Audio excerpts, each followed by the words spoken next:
Hi, அனைவருக்கும் வணக்கம். நம்ம இன்னைக்கு பார்க்க போறது பிரச்சனைகளை எப்படி வாய்ப்பை உருவாக்குறது. பிரச்சனைகள் எப்படி வாய்ப்பை உருவாக்குறது அப்படின்னா, ஒரு இடத்துல உங்களுக்கு பிரச்சனை ஜாஸ்தியா இருக்கு, அதனால மன உளைச்சல் ஜாஸ்தியா இருக்கு அப்படின்னா அந்த இடத்துல இருந்து நீங்க நகரணுங்கிறது தான் அதுக்கான அர்த்தம். திரும்பி அங்கேயே இருந்து உங்க மன உளைச்சலை ஜாஸ்தியாக்கிக்க கூடாது.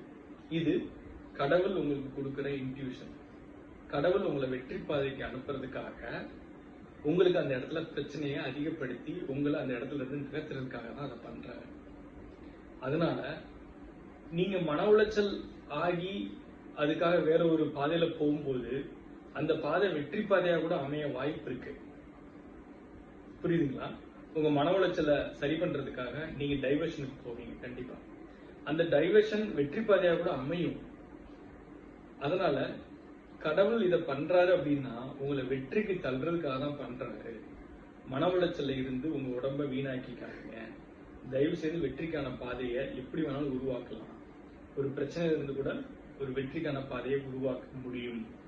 அதனால நீங்க அதுக்குள்ள போய் தோண்டு போயிடாதீங்க. பெரிய பெரிய வெற்றியாளர்கள்லாம் ஒரு பெரிய பிரச்சனை, பெரிய மன உளைச்சல்ல இருந்து தான் அதை விட பெரிய வெற்றி அடைகிறாங்க.